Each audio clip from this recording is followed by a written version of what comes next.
Good evening and welcome to NPSL Sunshine Conference action on Sports Mesh. Tonight we've got Kraze United playing host to Boca Raton FC here at Trinity Prep School, right basically on the line between Orange County in Winter Park.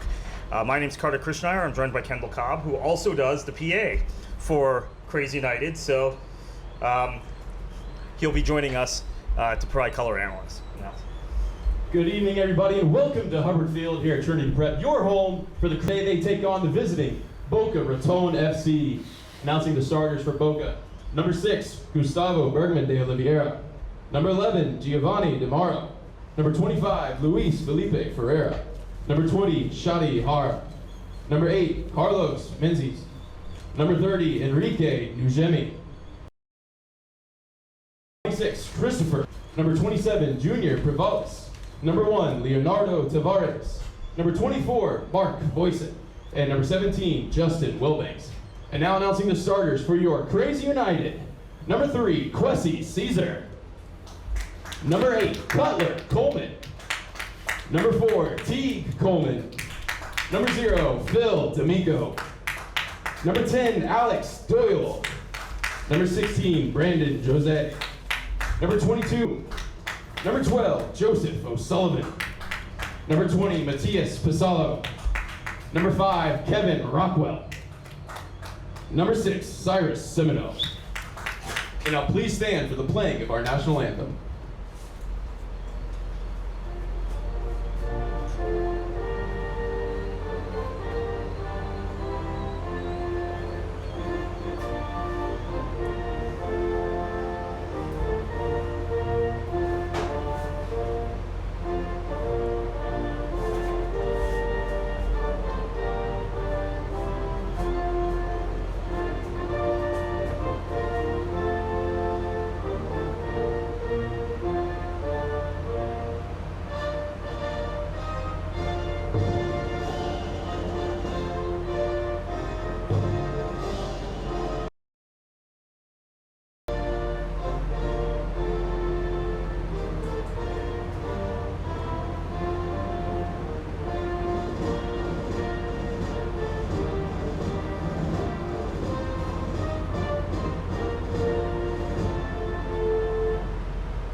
And we'll get kicked off in just a few minutes. Kraze United coming off a 4-2 victory against Jacksonville here at Trinity Prep on Saturday, a game that was delayed. Kickoff was delayed by about an hour due to weather and to field conditions. A little bit of a shorthanded Kraze United team, as you heard the lineup just a moment ago from Kendall. Ray Sandage and Joe Avalon have been in this situation before in their 20 years of running this club, where guys come in, guys come out, a lot of college kids. So let's see how they cope tonight. But they're coming off a great victory. They fell behind 1-0 inside of 5 minutes and rallied to win that game 4-2. Boca Raton is coming off a 6-0 loss in NPSL play, but a 5-0 victory in APSL, which is another semi-professional league which Boca Raton plays in here in the state of Florida. They balance their team between those two leagues. So we will get underway in just a few minutes. Kraze United will go from right to left on your television screens, and Boca Raton from left to right.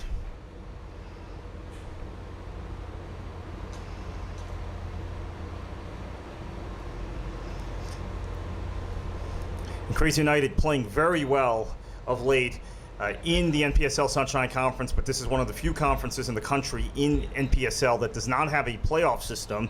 If there was a playoff system, Kraze United would be playing really well coming into the playoffs, Kendall, but unfortunately they're in a situation where they have to win out their last 3 games and hope Miami Fusion lose out.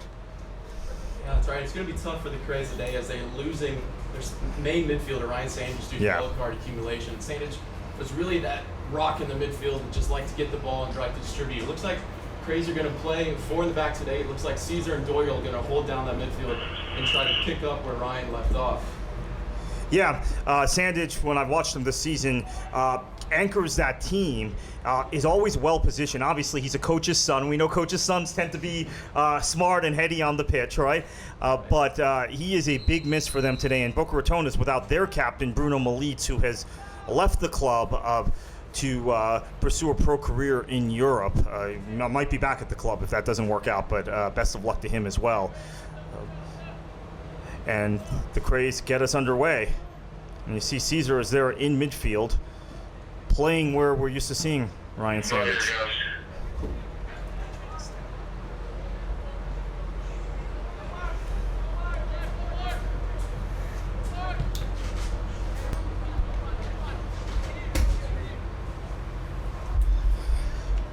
And we will have a throw-in for the Kraze. That's Voisin on the ball for Boca Raton. Played out.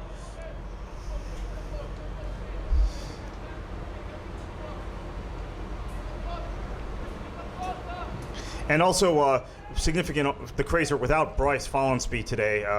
Follansbee is, even when he doesn't score goals, Kendall, he's a player that can hold up the ball, find space in the other team's defense, and I think is generally in the middle of everything good the Kraze do attacking-wise. Definitely. He's been a very solid, just typical number 9 player. He likes to have the ball. He likes playing with his back to the goal, and he's been a great threat, not just on the floor, but in the air as well. He's a big, strong guy up there and just demands a presence, which is something that has helped players like Pasalo and Sandage to just sneak in, Coleman as well, to really take that. Yeah, I think both Pasalo and Cutler Coleman have gotten better as the season's gone on, running the channels as Follansbee holds the space, plays with his back to goal, and without Follansbee today, we'll see how the guys who are out there, including Cutler Coleman, do. It'll definitely be different today. We have Joe Sullivan playing up top, and that smaller player, but he's quick, he's nifty, he's going to work, he's never going to stop running. So it's a player who's going to look to give them a little bit of excitement here and there when the ball comes and starts to touch his feet. Here he is on the ball now. Yeah, O'Sullivan a little bit like a Sebastian Giovinco, Toronto FC, right. Formerly of Juventus and Napoli when he plays up front. Small, but he can run into space and maybe play long balls over his shoulder. Very different look than Follansbee, though. Very, very differently the Kraze will have to play today going forward. As Boca Raton is knocking the ball at the back. Here is Felipe Ferreira. He's going to play a long ball in the air towards DeMauro. Going the other way.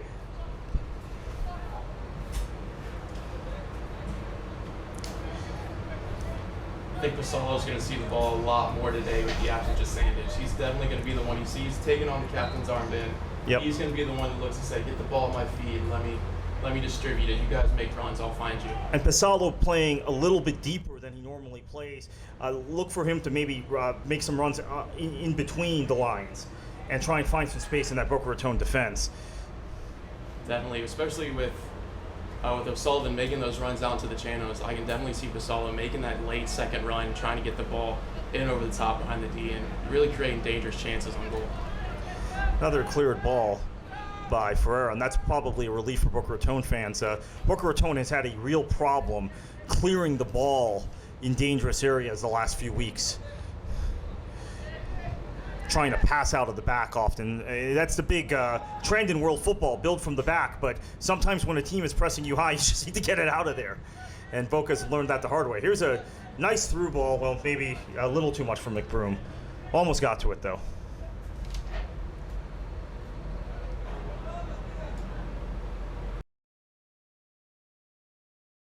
And it'll be a throw-in for Boca Raton. Quite a contrast between this and the last home game here at Trinity Prep for the Kraze. Stormy night here in Central Florida. Today it's beautiful, balmy, hot, humid, typical summer evening. You nailed it with hot. Temperature ranging says 95 right now. It's probably upwards to 100 or above on the field. So warn our viewers, that means that we might have a water break during the first half. I think they deserve it at this point. You and I are pouring sweat up here in the booth. So. We could use a water break too. Yeah, and it is not as warm here as it is on the field. Tavares caught on the ball. And Tavares is one of those new breed of sweeper keepers who tend to try and play with the ball at their feet, and that's sometimes dangerous. Here's McBroom, and it's cleared by Shadi Harb. It'll be a corner kick for Kraze United. That's a trend in world football, Kendall, of these keepers playing with their feet, like Manuel Neuer and over at Bayern and Tottenham's Hugo Lloris. But sometimes you just want a keeper who's going to pick the ball up, hold the ball, and boot it long. Well, I played goalkeeper when I played, and definitely, what helped me was the fact that I had been a field player before I was a keeper. And, having that ability to be able to use your feet just adds another dimension, not only in defense, but in attack as well, because you can be used as a threat. And, I think it's a new age, and I think as we go forward, it's going to be the standard for keepers now. Yeah, in fact, I know at USSF Development Academy, for example, the Armada, who were here the other day, right. They're a development academy team. They're teaching all their keepers to play with their feet. And that's the first criteria. It's no longer just hand-eye coordination, it's shot stopping, which is good. It's important to have a keeper who can do that. And Tavares is a youngster, he's 19, and he's very much reared in that new wave.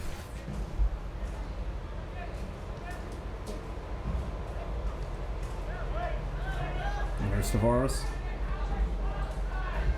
Leads Ferreira a little much, and it'll be a throw-in for Kraze United. Not good there from Boca Raton, a little too casual trying to play it out of the back, and McBroom's not going to take this. So quick throw-in. That's in the direction, well, it's going to be cleared. Here's Provalis for Boca Raton, using his pace, but Cesar wins that. Simonu gets it back to his keeper, D'Amico. D'Amico was tested a lot in the first 15 minutes or so last week. Came up big and then didn't really get tested after that. Yeah, he had a very quiet second half, but tell you what, he had to be on his toes there in the first half. And he's a player who has definitely risen through the ranks here in Central Florida. I used to train with him with Kraze United goalkeeper Coach Lou, and so it's something that Phil has definitely, I've been able personally to see him grow and into the star keeper that he is, and now star role out at University of West Florida.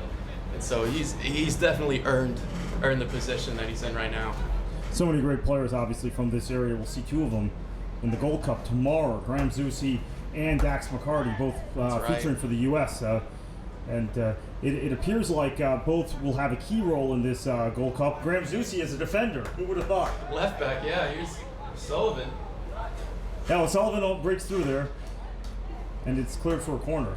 But who would have thought Graham Zusi would be playing fullback? I know, and Dax McCarty too, who has really deserved the spot that he has now with the national team. I remember Ray Sandage, one of the coaches for the Kraze, used to, coach Dax, and I used to play for Ray as well. And so Dax would come to our club practices, and he's just an incredible player.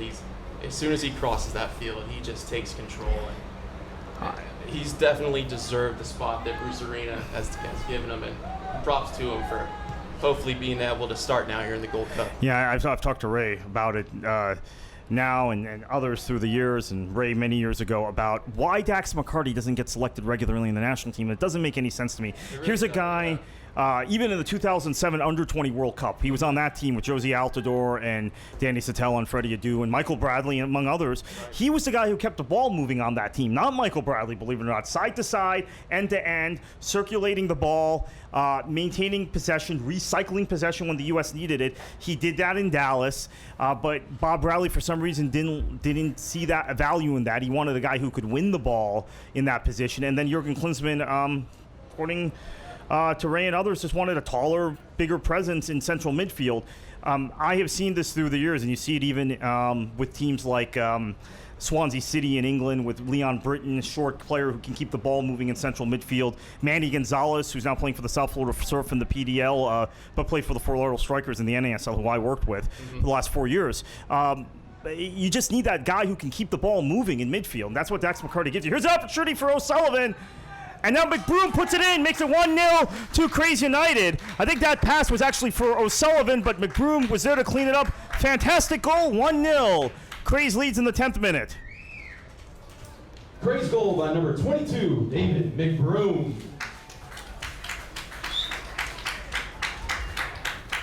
And it was Pasalo who picked up that ball. Kevin Rockwell down on the right wing made a great run in behind. And Pasalo again getting that ball, says to the players, you make a run, I'll find you. Plays a fantastic through ball. Rockwell picks his heads up. O'Sullivan just a bit behind him, but McBroom there at the back post tucks it away. Great team goal. A great build up there for the Kraze. Yeah, great run by Rockwell. Yeah, Rockwell Ashton, right. Great run to get behind the defense. Thank you for bailing me out there. Pasalo picked him out. Nice diagonal ball to him, and then both O'Sullivan and McBroom were there. O'Sullivan in the center and McBroom at the back post. So that will be McBroom's goal, and great finish for him. Here's an opportunity for Boca Raton, but DeMauro is tripped and taken off the ball, and it will be a free kick for Kraze United. Yeah, the next 5 minutes are going to be crucial here for the Kraze. Oftentimes after a goal, it's that next period of 5 minutes where the team who just got scored on is going to have a bit of, kick in their boots. They're going to say, all right, well, come on, let's go. And for the Kraze, it's fighting complacency. It's, saying, all right, let's keep going. Let's keep the momentum, keep the pressure we have. And oftentimes there's another goal within 5 to 10 minutes. So we'll see how the Kraze handle this early lead. Yeah, composure, keeping the lead is important. We saw Jacksonville the other day give up leads, and oftentimes scoring early is a curse in these sorts of games. I think it's the Men in Blazers who coined the term. Yeah. Scored too early. Yeah, so Roger Denon and Michael Davies will be back soon when the Premier League season starts. Here's Pervalos for Boca Raton. Beats one guy, beats another. It puts a cross in the area, but good job by D'Amico. Coleman went down hard. That looks like a knee problem. He tried to cut and just looks like his knee twisted, and that was pain right away. Yeah, Cutler Coleman, a key guy, especially today. With Follansby out up front, you do not want to see that. Had such a good season this year. Let's see where that injury took place for Coleman. Yep, just planted it, and that happens on this turf, unfortunately. This is natural grass, which is always normally better than turf, but there are divots, there are brown spots, other areas where that can happen, and the trainer's out with him now. That would be a tough loss, especially with only a few games remaining in this season. So you're going to get me to call this team the Kraze again. It's taken me all season to adjust to Kraze United. I know. The Central Florida Kraze for years was a team that those of us who've been around the game in this state have watched and observed, and obviously Joe and Ray coaching the team through the years. And I had just gotten used to this rebrand. Finally got around to calling them the Kraze United in the last game after calling them the Kraze every game I broadcast this season. And now we'll return that. Once the Kraze, always the Kraze. And it looks like Coleman is going to be okay. He'll have to come off, obviously, since he got assistance. Be way back on. Yeah, it's funny. I used to be a ball boy for the old Kraze. I used to play out at Showalter Field in Winter Park. So it's been fun to see this whole organization and just kind of grow to where it's at now. Yeah, and obviously a couple of years with Orlando City with the SAU 23 team in PDL. I've seen the Kraze in U.S. Open Cup for years. Obviously national champions in 2004, but also saw them give a real good account of themselves in the 2010 U.S. Open Cup. Essentially outplaying the Miami FC, a USL team, a USL First Division team at the time, then falling in extra time when we're out of substitutions and out of players, and we're down to 9 men, and Miami got a late goal in about the 118th minute to beat them at Central Broward Stadium in Fort Lauderdale. But that was another good Open Cup performance. There was a good Open Cup run in 2007 or 2008 also, I think, and then one a little more recently as well. Kraze even garnered national attention last year. If you remember in the Opening Cup, the first game, they were playing Villages, and it was Rockwell who's out on the right wing today, who scored a fantastic bicycle kick that the referee called offsides, which video evidence, VAR. Yes, now we have VAR. Would have proved it wrong, and got on Fox Soccer, ESPN. And the Villages had an ineligible player. Yeah, I was hoping that one didn't bring up. That was a That was a shot to us. Yeah, and actually, had it been caught, Kraze would have advanced to play Jackson or play Charleston in the next round at Blackbaud, one of the best stadiums for soccer in this country. But unfortunately, that wasn't picked up until after the Charleston game. Correct? I think that's one of. Yeah, because I think the Villagers played their player in that game as well. Right. And that's how it got caught. And in fact, it was a former Boca Raton player who had played in the Open Cup qualifying round for Boca Raton, and then Boca Raton made the full tournament first round, so he was ineligible technically. He was cup tied to Boca. So that's another tie between these two clubs. A little bit of an unfortunate tie. We see now 15 minutes off the clock. The Kraze have dropped that line of confrontation. They were pressing hard early. Miko does well to get down now. Kraze were pressing early, very high up the field, and now it seems O'Sullivan has dropped back to that midfield line, and they're going to calm things down, maybe see if they can't pick up some possession here. When you have a limited bench, as both these teams do today, here's O'Sullivan behind the defense, but Tavares comes off his line and makes that save. It's tough to keep your energy levels up, especially in this heat, to press. Especially in this heat, yes, very much. So I think that's the decision that the Kraze have made to drop back. But as I said earlier, Boca Raton season really came undone because teams started to high press them. They were fine through 4 games, 2 wins, 2 losses, positive goal difference. And it was the game in Jacksonville where Pat Cannon decided to press Boca Raton high, and they couldn't pass out of the back. And I think everyone saw that. They beat them 4-0. And since then, Boca Raton has had all kinds of trouble. You see, again, another bad giveaway there. It's Rockwell. Tried to lay it in for O'Sullivan, but good job by Nojemi to clear it.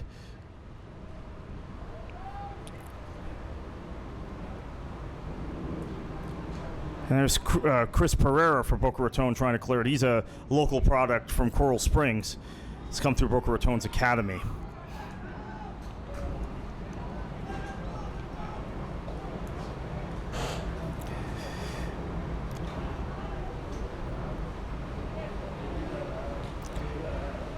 And there's Cesar playing in that role that Sandage normally plays in, tidying up, connecting.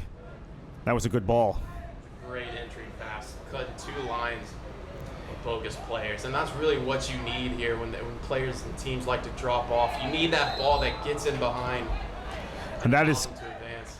And that's going to be a foul. Good to see Cutler Coleman back at full speed. And there is a Boca player shook up. We will check who that is in a minute. Could be Justin Wilbanks. I saw him dive into it. It's not Wilbanks. It is Ferreira, number 25. And he looks in some pain.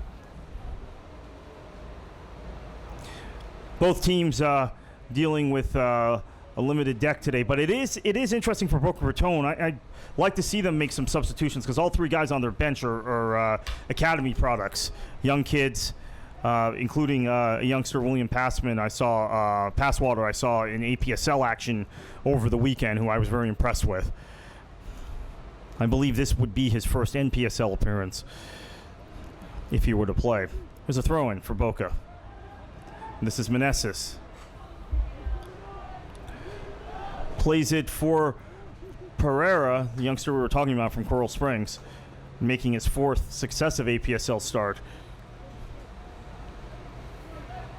D'Amico puts it back in play. Cesar.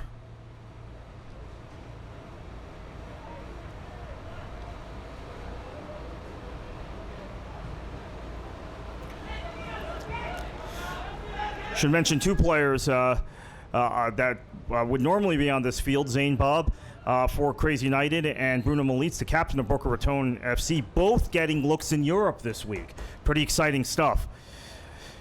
Bob in England and Malitz in Spain. So people are always watching NPSL, and they're always watching these teams. And Malitz is a Lynn University a player. He just finished his 4th year playing at Lynn University, a local college in Boca Raton. Has played 3 years with the club, and obviously Bob's got some ties to England, so that may have greased the skids a little bit for him to get a look, but still a really good player.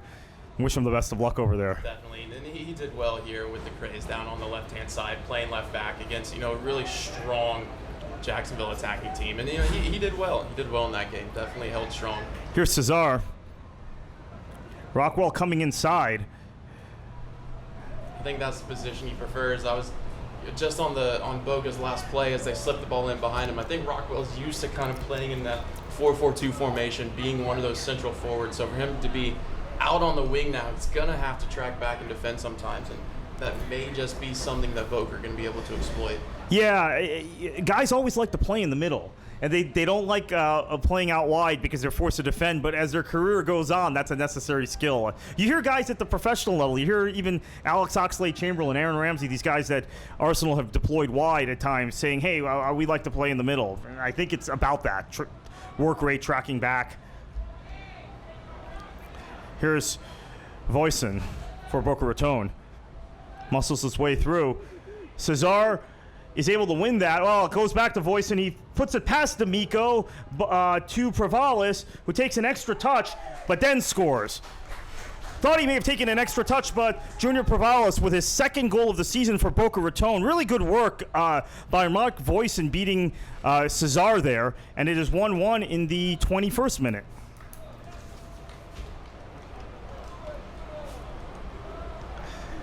Here's Voisin again. D'Amico comes off his line, leaves a virtually empty net for... now that I watch it from that angle, I guess he made the right decision. Where we're sitting in our broadcast position, I thought he took an extra touch, but he had to slide away from the defender, took the extra touch, puts it in goal, so it's 1-1. 22nd minute. Boca Raton goal scored by number 27, Junior Prevalis. So that's the second NPSL goal of the season for Junior Prevalis, who scored in the previous meeting between these two teams. So he likes playing against the Kraze. The two goal scorers for the Kraze in that game were Follensby and Sandage from the spot, and both are out today. As we talked about, Sandage got a... Look, there's been a lot of talk here locally about officiating because of the Ted Uncle game, the Chicago game with Orlando City, and the Jason Christ complaining about the Toronto game. And my view is Orlando City fans whine too much about officiating. But let's talk about officiating at this level.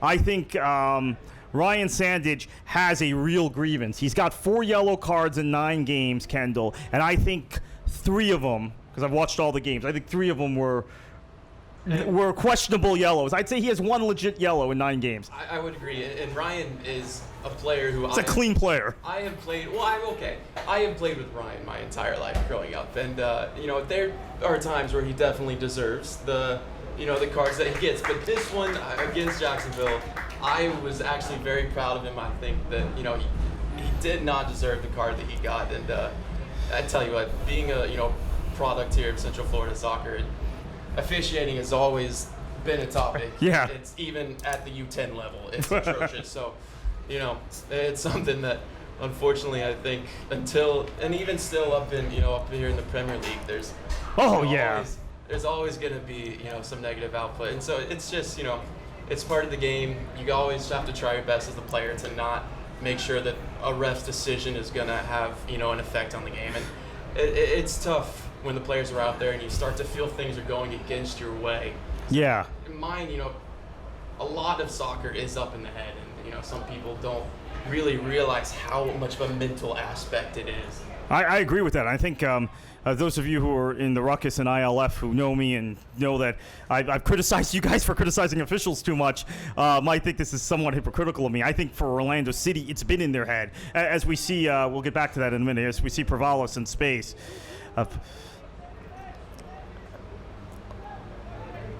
And here's Meneses for Boca Raton. Plays across, and that will D'Amico will get to that. I think it's got in Orlando City's head last season after that New England game, which controversially ended, even though it had been forgotten Kevin Molino had scored a goal because he had handed the ball down to his foot. And they went through a succession of games where they were whining about the officials, and I see that with City happening again with the Lions this season. But I'm not being hypocritical. The yellow card that Ryan Sandage got in the last game was about as weak a yellow card as you will see. I'm not now giving an excuse to Jason Christ and to Inchy last year, to Adrian Heath, for their whining, but I think that was a ridiculous card. So back to the point, they're without Sandage today, they're without Follensby, so it'll be interesting to see how they respond, Kendall, because you said a few minutes ago, it's how you play after that first goal. We saw they let Boca right back in the game. Now, how do the Kraze United respond? That's right. There's a period of five, as we used to call it. It's first 5 minutes of games, 5 minutes after a goal. Right before halftime. It's those 5 minutes. Here's Simino. Wow, that was a great opportunity for Simino, who we've seen score on headers like that this season. He's a big target, and without Follansby out there, to be someone, he's gonna have to pick up a lot of that space that's gonna be left for him. And we weren't sure who would take set pieces today with Sandage out, and if the set piece delivery would be accurate. But there it was. Pasalo again saying, "Give me the ball, I'll find you." You're right. He's fit into that role, not just with the captain's armband, but also taking charge, holding the ball in midfield, and also taking the set pieces.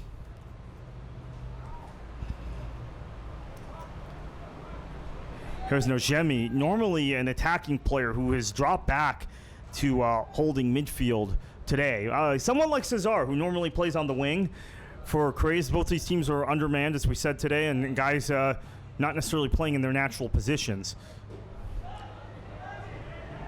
Meneses played it off Pasalo's back, but kept possession. Here's Meneses again on the ball to Harb. Shadi Harb, who is wearing the armband today from Boca Raton in the absence of Bruno Militz, who we mentioned has left the club, at least for now, getting a trial in Spain.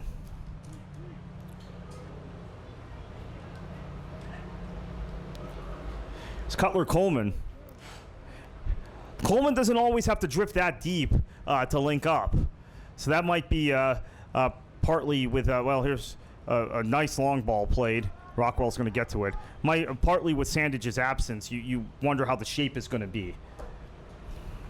Because like Dax McCarty, he keeps the shape together of the team. And a very underrated part of McCarty's game and players like Sandage is whenever they get that ball, it's that through pass that goes forward, that really penetrates the defense, and that a lot of teams miss these days. They don't have that player who will pick it up, and their first instinct is, okay, how can I find the player in front of me? Right. How can I put them in a position to score? Or just keep the ball moving side to side. I mean, there was a guy who I had an argument with a few years ago about McCarty when he was playing for Dallas, who said, all that guy does is pass the ball backwards. Well, he keeps the ball moving. Does he give the ball away? No. Does he complete his passes? Yes. Does your team keep possession? Yes. And in fact, as he's gotten older, McCarty's added through balls to his game. T. Coleman had an opportunity there, didn't connect with it, and it's going the other way for Boca. Here's Meneses on a counterattack. Some space, forward. That's DeMauro, and he loses possession. It will be a throw-in for Kraze United. So we're saying Dax McCarty's game has evolved through the years, but even at a young age, when he was playing with Dallas and was in the US U20 and U23 team, he had the value of keeping the ball moving. Other guys will try and heave the ball forward, lose possession, or misplay a pass. I think it was the last game against Ghana. His pass completion was like 96%. Wow. He only lost the ball, I think it was about twice. That's about right for McCarty. Yeah.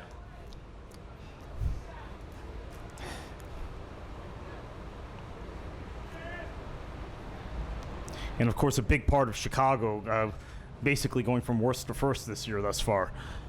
Getting him, and obviously Schweinsteiger, a big part of that also, Nikolic. But Dax McCarty, we knew when that trade was made and Red Bull sent him to Chicago, Chicago was going to improve dramatically in midfield, and they have. Go ahead. Dax has been, he's had a pretty good ride of being able to play with some of the world's greats. I mean, with Cahill and Henry in New York, and now Schweinsteiger here in Chicago, man. He's had quite the luxury on that sense. Yeah, Timmy Cahill, when he was playing for Everton in the Premier League, I've never seen such a short guy connect with so many headers and score. It's phenomenal. Shows it isn't all about size with that guy. Here's DeMauro in space for Boca Raton. Puts it past D'Amico, and it is a goal.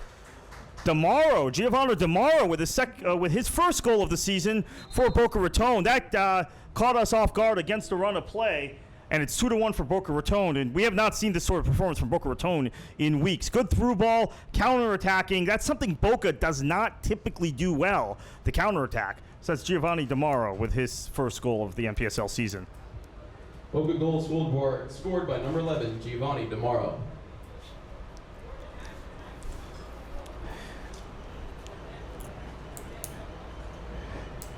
And the assist on that comes from Junior Prevalis, who has contributed a lot today. And it's interesting for Boca Raton. They seem to have been able to drop Shadi Harb, who's been playing up front the last few games, into midfield. Again, these two teams are shorthanded. They're moving guys all over the place, but it appears like pushing Prevalis forward and DeMauro starting him instead of bringing him off the bench seems to have made a difference for Boca Raton.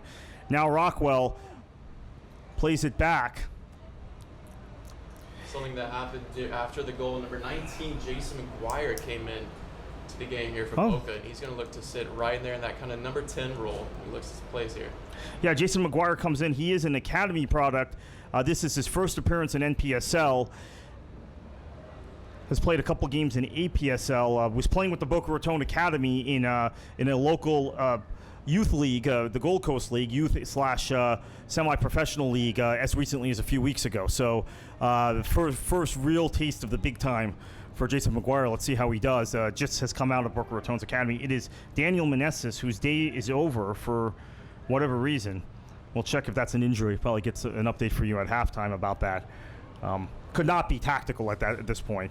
That is a big loss for Boca Raton, although we'll see how McGuire does. Meneses, a guy in the vein of a Dax McCarty, theme of the night, who keeps the ball moving. Where's the number 8? He is a classic number 8. And the number 8, not necessarily number 8 position-wise, but number 8 on his jersey is Cutler Coleman for Kraze United, and he plays a ball to Rockwell Ashton. That's cleared and it will be a throw-in.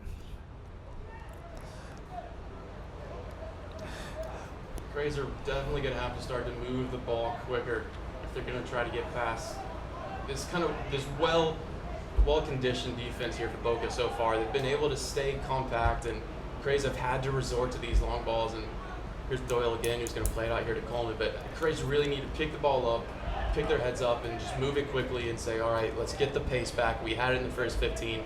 Let's get the momentum back our way. Nice little chip ball in O'Sullivan's direction, but Ferreira read that. Good idea, though. That's what you want to do with O'Sullivan. Again, he's completely different than Follensby, so you have to play those sorts of balls into space and let him run onto it, or play the ball to his feet on a diagonal run. And I think that takes some getting used to. It's troubling with Salo being the one who's playing these balls now instead of someone like Sandage. You know, if O'Sullivan's going to make that run, he needs to have support from the midfield coming in late. And now with Pasalo, who's used to making those runs, now playing the ball, they're going to have someone like Alex Doyle to push up and to take that run in behind the defense. Yeah, I think Doyle is going to have a big role to play. We haven't seen, quite frankly, enough from him yet. But here's McBroom. Oh, that's a nice run. Will Banks is trailing him. Penalty. And the penalty is called. Will Banks did take him down, although I think he's going to argue that it was over the end line, it appears, but it is a penalty. Good run by McBroom. Let's see if we can get a replay on that.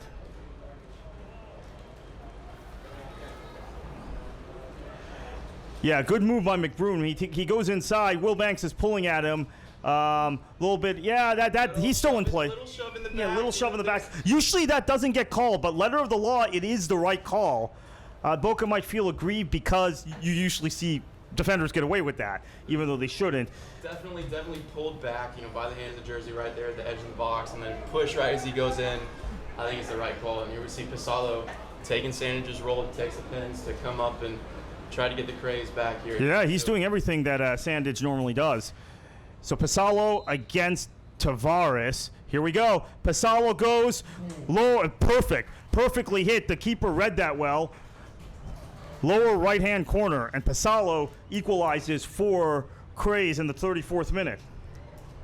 Kraze goal by number 20, Matias Pasalo. Now, in the Premier League, you would give McBroom an assist for that because he drew the penalty. But I know we don't do that here in NPSL. But I give him the assist in my mind because he drew the penalty. I would too, especially with fantasy Premier League. If right. If they're going to go down and get the pin, I'm going to make sure they're getting me 3 points for that. Exactly.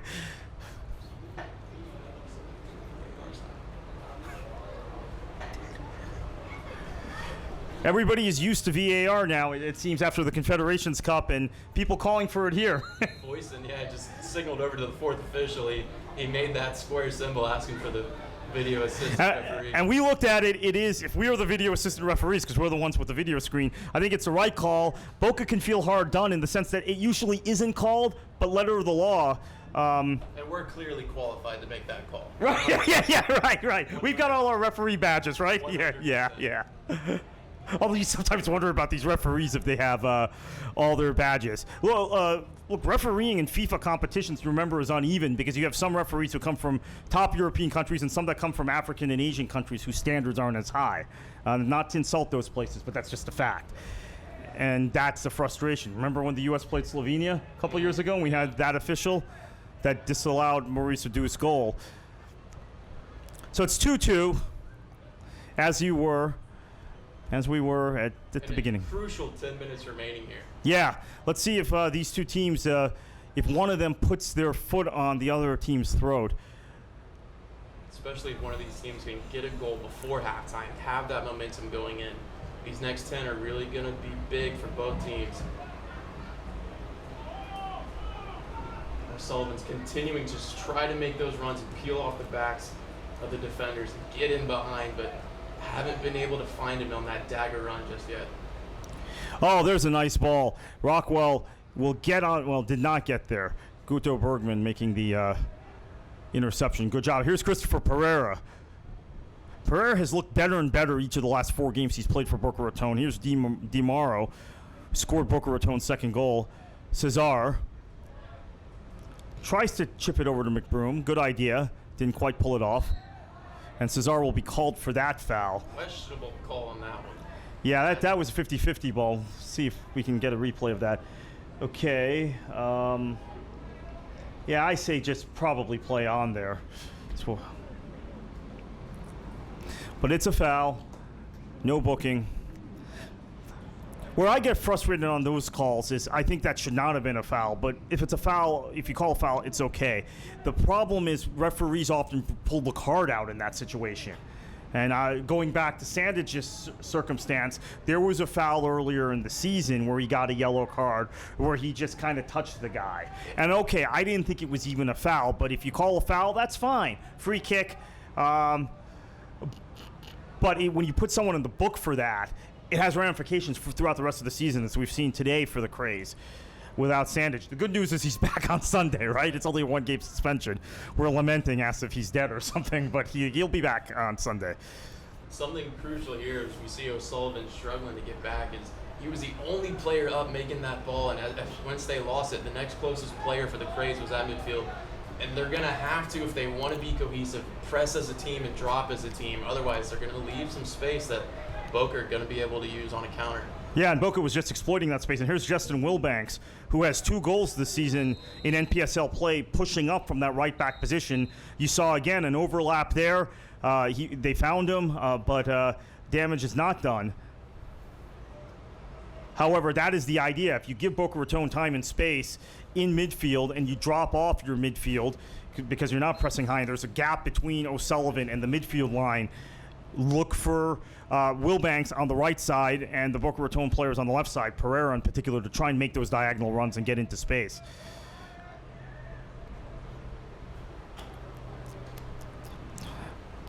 Wilbanks attends Florida Atlantic University in Boca Raton. From South Florida by way of Australia, moved to Australia when he was 12 or 13 years old and got a tryout from West Ham United, in fact.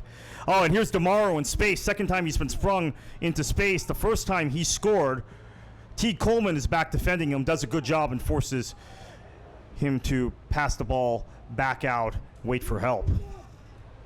But almost another disastrous defensive mistake by Kraze United.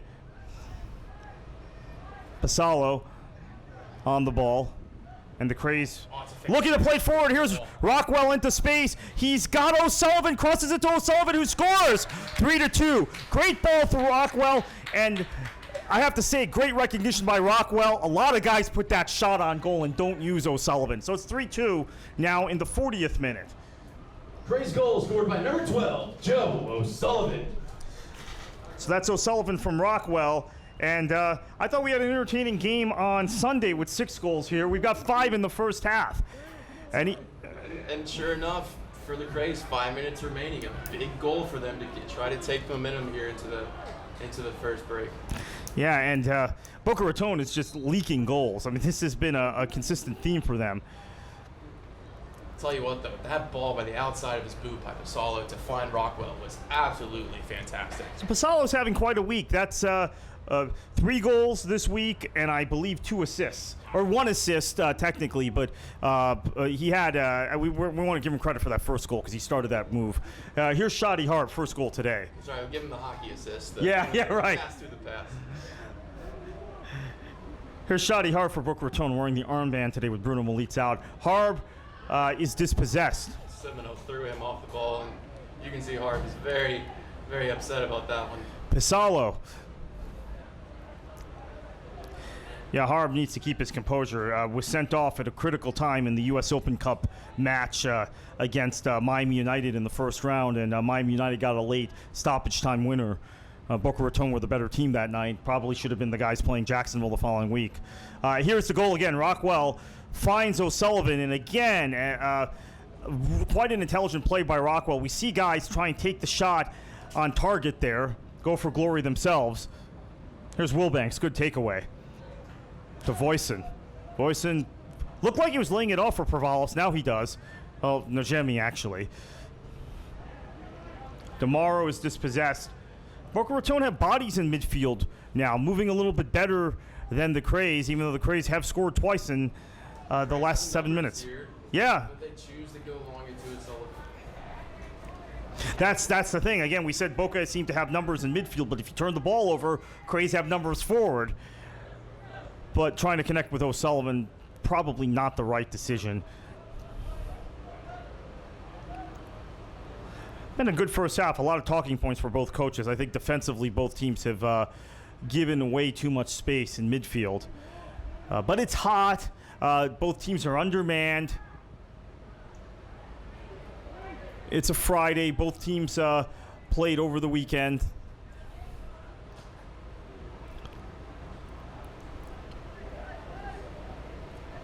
Back to D'Amico. He's going to play it out to Cesar, who's going to I think the Kraze are definitely just going to try to keep this and try to keep the ball before it going into halftime. Not make any crucial mistakes, not let Boca get back into this, and just really control these last 3-4 minutes here.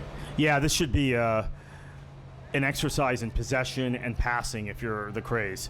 Just keep the ball. It's that much more difficult to do without Sandage. We know that, and Follansbee is your target who can hold up the ball and have guys run off him. But keep the ball, get into halftime. O'Sullivan turns. A little bit of a nifty move. Doyle. That was a great ball, and I think Rockwell initially called for it, but he slowed up there. Yeah. I think he initially called for it and didn't think Doyle was going to deliver it, so he pulled back. It was a good spell of possession there by the Kraze, though. Go forward, bring it back in, find Doyle in the midfield, try to find that through ball, and that's something that I think they can really capitalize on in the second half. Is find a spell of possession. It's hot. Make Boca run, and then find that dagger through ball. Yeah, absolutely. Here's Shadi Harb. Number 19 for Boca Raton, Jason McGuire, we talked about, came on. An academy product, playing in his first NPSL game, just got registered in NPSL at the deadline. Playing in his first NPSL game. Unfortunately for him, the Kraze have scored twice since he came on.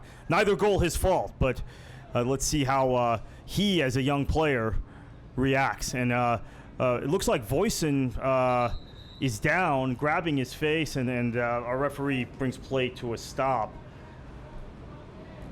and asks for the trainer. So Boca Raton already has lost one player, presumably due to injury in Meneses. They do not have a deep bench.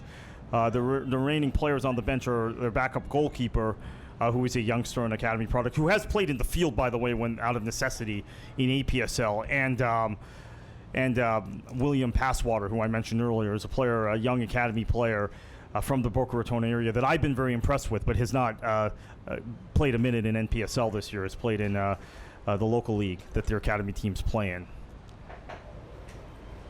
It's something that a lot of these players are going to have to deal with as the minutes start to take on them is cramping. Yeah. It's hot. A couple of these players are probably going to go down with the cramps. Got to stay hydrated, make sure that they're out there. And definitely with this heat, it's going to be something that's going to take an issue, I bet, in the second half. Yeah. It is balmy, and we didn't have a water break. I'm actually surprised because I think the rule is 89 degrees Fahrenheit. Is that the number? I think so. Like that. There's something to do with the heat index. Right. If it's above a certain level, they have to. And I think it actually is up to the coaches. They can decide if they want one or not, and that may have been something that was agreed upon beforehand. They're essentially getting one now due to Voisin's injury. Well-deserved one, you know. Yeah. Voisin, a good player. He's been with Boca Raton for a few seasons. Coming off of a car accident. Had a car accident after the first game of the NPSL season against Miami United, who, by the way, Boca Raton is playing. We'll talk about that a little bit later. Boca Raton is playing Miami United again on Wednesday. On Sunday. Fifth time they've met in the last 2 months between APSL, NPSL, and U.S. Open Cup, and that's an APSL action. Miami United and Boca Raton field teams in both leagues. But Voisin had a car accident and is just getting back to regular time now, so he's not necessarily fit. He hasn't had the run of games that the other guys on this field for both teams have had. And here is Ferreira. We're into stoppage time here. I can't see our referee adding much more than about 2 minutes. Yeah, I think if you're D'Amico, well, he's going to pick the ball up here, but just roll it out. Let your defenders have some touches. Don't necessarily need to go forward. Keep the ball again into halftime if you're the Kraze. If you're Boca, this is where you press. And you see the youngster Jason McGuire pressing, as did Shadi Harb, who gets called for the foul, but Boca Raton trying to get the ball back. Maybe quickly get a change of possession. Catch the Kraze asleep. Here's Teague Coleman. Looks like Cesar has dropped back into a center back position as the half is worn on, or maybe that's just temporary. Ball was intended for Doyle. Doyle did not get a foot on it. The Kraze have played well, but Doyle's one player I'd like to see more from in the second half. I agree, and it looks like it'd be a handball there from Semino. It's unfortunate. He acrobatically got his foot up in the air to take that one, just came off his hand. Yeah, handball on Semino. So this will be a last chance in the first half for Boca Raton. Probably bring everyone forward. Bring your center backs forward. You might have to guard against a counterattack, but probably not. This might be the last kick of this first half, so let it rip. If you're, it looks like Shadi Harp standing over the ball for Boca Raton. And everybody back for the Kraze, taking no chances on this one. Yeah, same thing for Kraze. Put everyone back. You don't need to leave someone forward and have a counterattack. Although Boca Raton is leaving 2 guys back, which is kind of surprising. Maybe that's if the ball deflects. So it'll be a 2-man wall, 3-man wall for the Kraze. And that hits off the crossbar. What a shot from Shadi Harb. And it falls to Wilbanks. Almost a spectacular free kick goal. And it'll be a throw-in for for the Kraze. Probably see the end of the half there. Nice free kick, lofted. D'Amico up in the air, had it basically covered, but that almost dipped. Great free kick from about, 35 yards? I don't think any of us were expecting a shot there. No. Caught us all off guard. I thought it was an in-swinger. Great hit. And I think both the Kraze defenders and the other Boca Raton attackers thought that. So Boca Raton maybe gets one last shot here. Harb, who just took the shot from about there, has to throw it. No, he won't have time. It's halftime here at Trinity Prep in Winter Park. The Kraze lead Boca Raton 3-2. We will be back after this commercial break and halftime for the second half.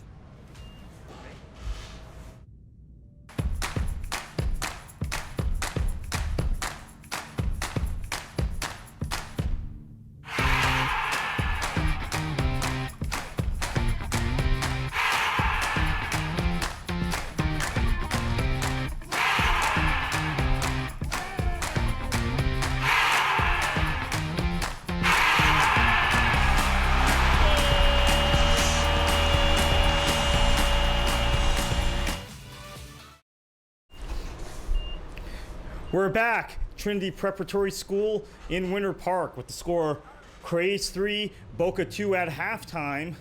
Carter Krishnaier here. And let me bring in my broadcast partner for tonight, who's also the PA announcer for the Kraze, Kendall Cobb. And Kendall, very exciting, entertaining first half. Also have to mention an entertaining halftime with you playing CCR and the Stones, among others, and Journey. But Kendall, entertaining first half where we saw the Kraze score an early goal, much like Jacksonville did the other day at this field against them. Right. Boca Raton come back and hit for 2, and then the Kraze respond with 2. Yeah, and very open first half, and it was exciting for sure. And I was able to talk with Kraze's goalkeeper coach at halftime, and was really questioning about the responsibility going on out there. A lot of players saying, the guy behind me will take care of it. I think that's something that head coach Fabio was really drilling into them, saying, hey, take responsibility, man up, this is your man, you follow him, don't let them in behind you. And so I think we should see a stronger defensive side here for the Kraze here in the second half. Yeah, and similar observations from the Boca side. They're concerned about their defensive breakdowns, defensive shape and organization. Very happy with how they perform going forward. So I think both are a byproduct of one another, Kendall, honestly, because you've got a situation where both teams are defensively kind of out of sorts, missing key individuals, and the attacking players sense that. Although you have to say there were some concerns about the Kraze's ability to go forward with Follensby out, but the guys who are playing have done a good job. And Boca Raton puts it in the air. That is Ferreira playing in the direction of Wilbanks. Ends up at the feet of Shadi Harb. You can watch NPSL Sunshine Conference action all season here on Sports Mesh. We've got another 8 days left in the season, culminating on July the 15th, what will be a one-off potential championship match in this division. We don't have playoffs in this division. We've talked about this, Kendall, in the first half. If we did have playoffs, I like the way the Kraze are playing going into the playoffs. Most other NPSL divisions do have playoffs, but the 15th one-off game between Miami United and the Miami Fusion, potentially for the NPSL Sunshine Conference title and a spot in the national NPSL playoff tournament. Yeah, it's something I think the Sunshine Conference needs to, kind of get with the times and move to a 14 playoff, much like many other conferences, around the country. And so, to have just the first place team go through, it's something that has been talked about by a lot of teams here in the conference. And Travalis with a nice cross. What a cross. And I guess that was DeMauro who put it in. So that's a second goal for Gio DeMauro. And a beautiful cross from Travalis. The second time those two guys have combined tonight for Boca Raton to equalize. And you have to ask yourself, why hasn't Travalis been playing? Why hasn't DeMauro been playing up front all season for Boca Raton? This is first start of the season. Maybe a question for the Boca Raton coaches, as the score is now 3-3. Boca Raton goal scored by number 11, Giovanni DeMauro. Yeah, DeMauro, his second goal, very clean finish. Great cross from Travalis, who has a goal and 2 assists now. In this open game, D'Amico furious as his back line, and that goes back to what we were talking about coming out at halftime with the shape of the Kraze's defense. Just finishing up that thought about the playoffs, every other conference has playoffs in the NPSL, and you're in a position now where it's tough for some of these teams because you've got college players like with these two teams in and out.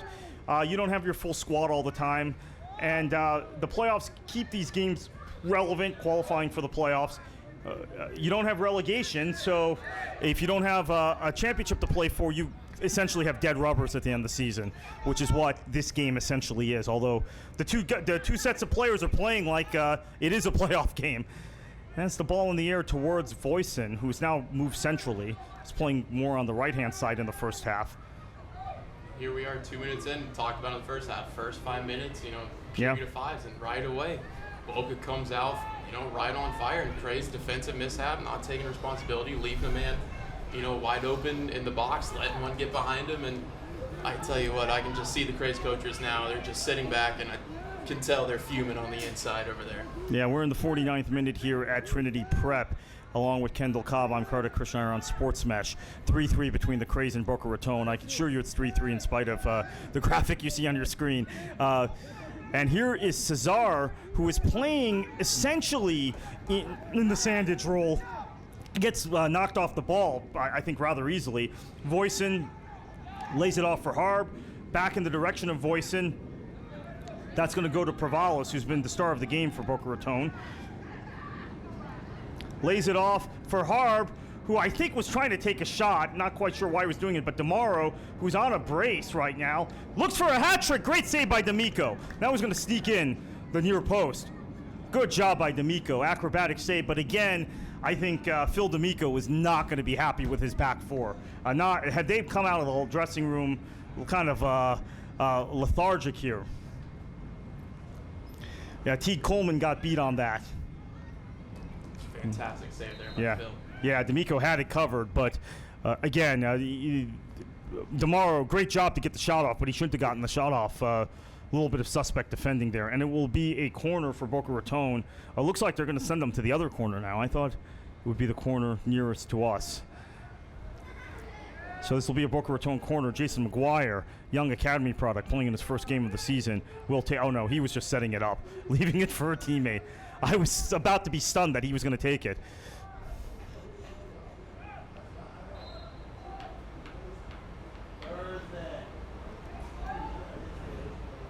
It'll be Guto Bergman who puts this in-swinger in the direction of the targets, which appear to be Voisin and Wilbanks, who have gone forward for this corner. And here's the in-swinger. It's a bit low, and it is cleared by Rockwell, but back to Bergman. Rockwell comes out to try and take the ball away from him. Now across in the area, and Felipe Ferreira, center back, who would come forward for that set piece, had an opportunity to give Boca Raton the lead. Didn't connect with it. And D'Amico is furious again. Yet another player left open in the box. Kraze just hands up in the air saying, whose man is this, whose man is this? It's time for someone to take responsibility and say, all right, I'm going to mark my man. They're not getting behind me. And again, a great chance there for Boca to take the lead 5 minutes into the second half. Yeah, D'Amico is really ripping his back line, letting them hear. Guys are coming open on set pieces, as you said. Guys are unmarked. Free headers are something you should never see ever on set pieces. And Pereira clears that.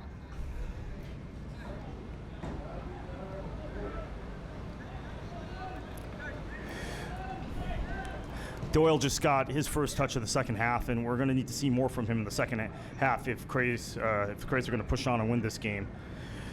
Something we haven't seen yet here in the second half is Pasalo get on the ball. Yeah. He had a great first half. Oh, now a little bit of argy-bargy. Not sure what this is. But the referee quickly, she gets there to stop anything from kicking off, and that's good. You don't want to see referee begin to lose control of a game, especially a game that's been this open. It has been a well-played game. It's been a clean game. Hasn't been chippy at all. And that's in the direction of McBroom. McBroom crosses it. A Boca Raton defender clears it. I believe that was Ferreira, who just missed that open header a few minutes ago. Here's Christopher Pereira, called for the foul on McBroom. McBroom has been tricky for Boca's defense. When he was on the right side in the first half, he drew a penalty, or on his left side, Boca Raton's right side, and here on his left side, on his right side, Boca Raton's left side, drawing a free kick, which Pasalo will take. This is normally Sandage territory. It's funny to see Pasalo wearing the armband assume all the responsibilities of Sandage, except for the positional responsibility, but everything else. It has been a pretty direct switch in terms of, him just taking control of everything. I'll tell you what, look at this space right here. You can't see it on the screen, but between the box and Caesar, who's laid back here, if everybody ran in, he would be wide open for just a shot right on goal right now. Yeah, I wonder if Pasalo will. Now, he's going to be an in-swinger. And he missed the target, back post, and it'll be thrown for Boca Raton.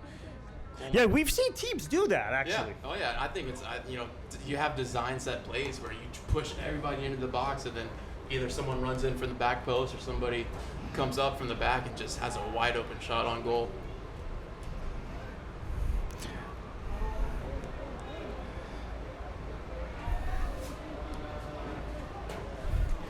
This is something I like to see. Coleman taking control, getting on the ball and saying, give it to me and I'll try to make something happen.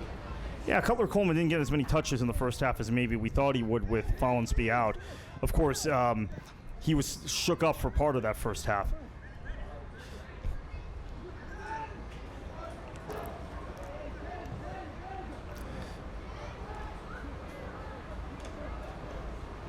Great ball in by Coleman. Oh, yeah, great ball from Coleman, and Tavares has a little bit of a hard time with it. It falls to Nojemi, who will restart for Boca. And now Shadi Harb. DeMauro lost possession there. He had a lot of space. Simonu was actually tracking back. Perhaps out of deference to his goalkeeper. I'm sure D'Amico has communicated with his center backs that he doesn't want that amount of space.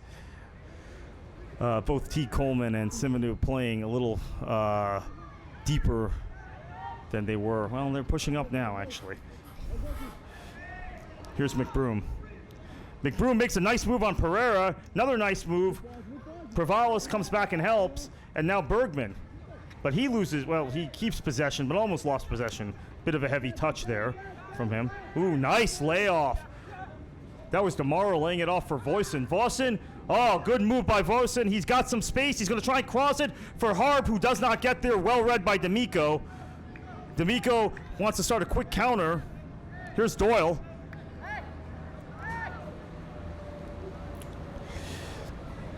To Pasalo. McBroom. He's had a lot of joy out here on this right-hand side than early on. Yeah, Pereira, he's giving Pereira a handful. Cross from Jose, and that's going to drift harmlessly out for a throw-in. So that was a little bit good of end-to-end action there, where we had a opportunity for Boca, a nice move by Mark Voisin. He played Shadi Harb into space. Harb a step slow and also well read by D'Amico to get out there. D'Amico starts a quick counter with Boca Raton pushing forward, and eventually it lands at McBroom's feet in space. Kind of a metaphor for this game because it has been stretched for much of the game. Stretched, very open. Neither team has really come in and say, you know what, I'm going to dominate this and take control. And that's going to be a foul. Be a free kick for Boca Raton. It looks like Boca Raton is going to make a substitution. Mateus Norber, who is just got registered, I understand, got cleared by the league an hour before this game. Looks set to come in, number 23.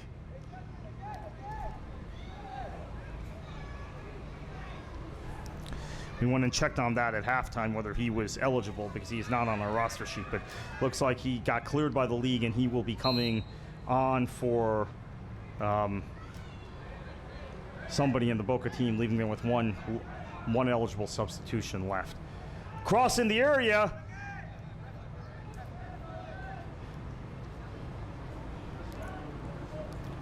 Coming back the other way, here's Coleman. To T. Coleman. Here's Cesar. He's got some space, but instead wisely plays a diagonal ball to McBroom. Here's O'Sullivan. Now that's what you want to see from O'Sullivan. Him use his speed to turn, but there was no one home at the near post. It's a great move by O'Sullivan there, just to get the defender right on his hip, turn him, get the inside. But it's just that final ball that's been an issue for the Kraze this entire season. Yeah. And here's Ferreira for Boca Raton. Shadi Harb, the captain, who's playing in a deeper role than usual. When asked to go forward a minute ago, he wasn't able to connect. Voisin sent him up perfectly. D'Amico read it well. And here comes the substitution. It's going to be Mateus Norber, the newcomer for Boca Raton. Next one. And he's going to come on for, well, I guess, no, we're not going to get the sub now. Substitution gearing up for the Kraze as well. It looks like number 11, Ziggy Hay, is going to be checking into the game. And Hay will play out wide, presumably, as he normally does. Could see him coming in for Sullivan, too, and then possibly moving Rockwell into that center position. I was going to say he might come in for Rockwell as well, but you're right. I think that's more likely the substitution. And Rockwell likes to play centrally, as you mentioned in the first half. Oh, there's Cesar making a nice run into space. Ball's lofted towards him by O'Sullivan, and it is cleared for a throw-in. But that is a nice run. That's the kind of run you want to see from a guy in deep midfield. Exactly that late midfield run that we talked about in the first half that the Kraze have been missing. A great run and a great find there by O'Sullivan. So both teams are going to make a substitution. There is Hay.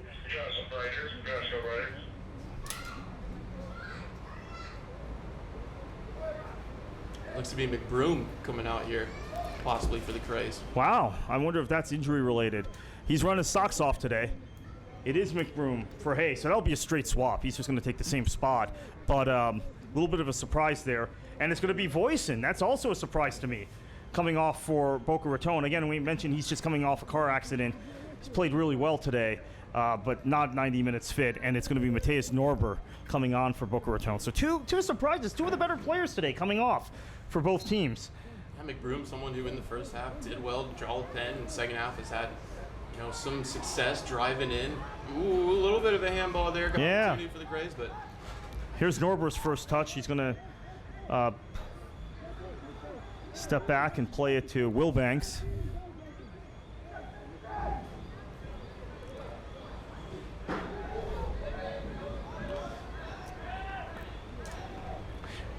Now Norber is also a goalkeeper. He's again a sweeper keeper, a young player that could play. Now he's a field player, but he can play keeper. So I presume he's the backup keeper if there is an issue with Boca Raton's keeper, Leo Tavares. You would actually see him don the number 1 shirt, and then they would have to make a field sub. Just a note for our viewers out there.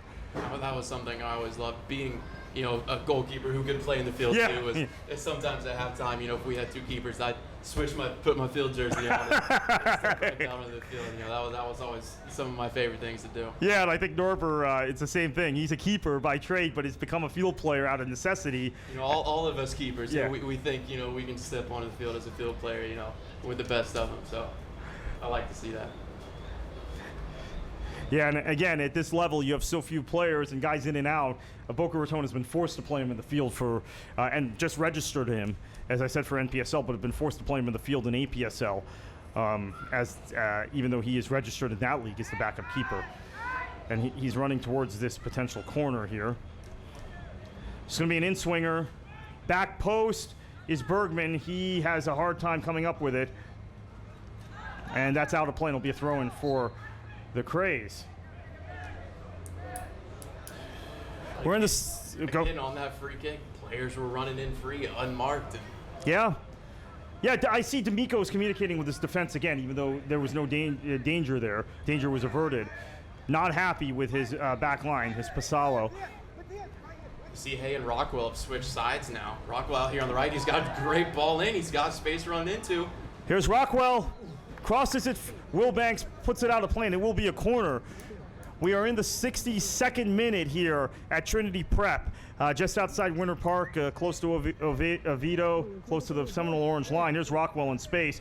Sports Mesh TV, Carter Krishnaier, Kendall Cobb with you. NPSL Sunshine Conference action. This has been a barn burner, a fun game thus far.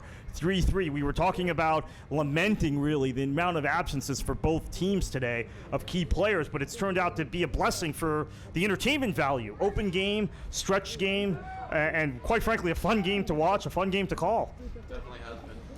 So Pasalo, who is taking the corners in the absence of Ryan Sandage, will be putting this one into the area.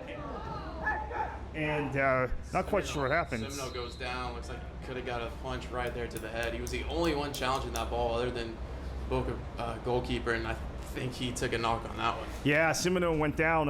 If it's a field player, let's watch this. If it's field player on field player, that might be a foul and a penalty. The keepers always get that call. You keepers always get that call. Always got to protect the keepers. Yep.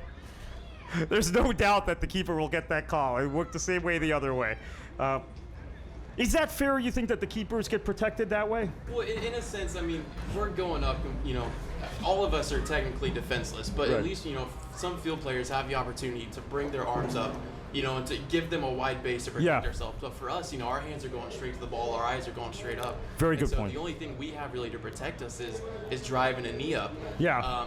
But it's sometimes we just get caught blindsided because the only thing we're looking at is the ball, and a player comes in from our backs or from our rights or lefts, we can't see him, and that's actually how I got my career-ending concussion, was coming out for a free kick, coming up to claim one, and just getting knocked out of the air and coming down, getting whiplash on the ground. So I mean, and concussions as well are big talking point now in soccer, and I'm definitely happy to see the trainer pull Semino off, give him a little checkup, and not take any chances here. Yep, and we see that happening now. And that is the new protocol. And we're further ahead in the United States on that concussion protocol than I think people are in most parts of the world. We've seen Hugo Lloris with Tottenham a few years ago get this concussion and go back into a game. our friend Taylor Twellman. We'll wait a second here. Here's Provalis. Provalis goes around D'Amico. Good clearance by T. Coleman. It'll be a corner. Our friend Taylor Twellman, his career ended because of a concussion, and he's raised awareness about it. Simino is, I think, going to try and jog it off. It seems like the trainer wants to see if all his facilities are there. This is a good job here, and I happen to agree with you. I've talked to a lot of keepers who say the same thing. We have to use our hands, so we're defenseless. That's right. And a field player can do this very easily. And you saw no one argued that. That's just expected. The keeper is going to get that call. Right. So this is going to be a corner for Boca Raton. The Kraze temporarily playing with 10 men. And a big drop in defense with Simino here on the side. He's going to be that one who's going to look to clear the ball away, especially in the heart of defense there. So now, surprisingly, with Simino out, everybody picked up their man. Hey. Sometimes it helps. You hear this from coaches all the time. Sometimes when you're down to 10 men, the guys focus more. It's a blessing in disguise. That's right. There's no free header that time for Boca Raton. If you're just joining us, the last few set pieces Boca Raton's had, they have had 1, 2, 3 runners with free headers on each of the set pieces, frustrating the Kraze goalkeeper Phil D'Amico to no end. This time, down to 10 men with Simino off the pitch, they were all picking up their men. Here he is back on the field and on the ball now. Good ball from him, too. Rockwell with a nifty back heel. Ball's played back toward him. That's going to be O'Sullivan who gets there first. And here's Rockwell. Turns, tries to turn. He's got a Doyle wide open at the back post, but yeah, he went for Hay instead, which was I think because of the angle he turned on, he didn't see Doyle making that run. But if he finds Doyle there, it's probably a goal. I would think so. I would hope so. Here's Rockwell. Nice layoff. Could be a corner. It will be a corner for the Kraze. I sense we've got a winner in this game. I'm not sure which team it's going to come from. I think it's going to be late. I think it's going to come down to last 5-10 minutes here in this game. And maybe fatigue. Both teams. Definitely. It's going to be very open at the end, and one team's going to take their chance. And let's look at the two benches. The Kraze do have a couple more eligible subs, right? They've got 1 or 2 left that are still, donning their warm-up kits, and Boca Raton has 1. That's Guido Bergman who clears it, only as far. Oh! Sullivan almost with the acrobatic. Yeah, O'Sullivan made the move. I was going to say it was Doyle who took a good shot from distance that made its way through the crowd. That ball just dipped right in front of Boca's keeper. He did well to get down low and make that save, but it popped up right to O'Sullivan, who just was right over the. That's really a crapshoot for both the attacking player O'Sullivan and the keeper Tavares. That ball could have bounced anywhere. Anywhere, that's right. As a keeper, you're taught, to try to parry that one wide and take some space, but when it dips right in front of you, sometimes you don't have a lot of time to make that decision. You never want to put that back centrally, but you're better off doing that than overthinking it and not coming up with the save. Now, DeMauro, I guess we hadn't noticed he switched. He came. I was watching. He came off the field, switched his boots, and is now back on. Okay, so he didn't have an injury. Well, that's he's had a great game. He's had 2 goals. I'm not sure the Boca coaches are happy that they were defending with 10 men there. We didn't realize that. He just ran off. I watched him run off, unopposed, just ran, went to switch his boots, and now he is running out of the defense. Now, of course, we mentioned a few minutes earlier, maybe teams defend better with 10 men, but you don't want to make it too much of a habit of it. Here's Cesar, who has played better in the second half. He's gotten more touches, although that was a lazy pass for Rockwell. Well read by Provalis, but Cesar comes back and takes it away. Atones for his error in the direction of O'Sullivan, and that ball is just going to bounce back to Ferreira, who's going to play it to his keeper. It was a bit of a hospital ball by Caesar, but also lazy from Rockwell from just standing there. Yeah, that's true. Ball, That's true. Rockwell needs to move to the ball. That's a good point. Yeah, there's that shot again from distance by Doyle, and O'Sullivan almost connecting with the acrobatic bicycle kick. Looks good on the cameras, doesn't it? Yes. Try doing that on FIFA.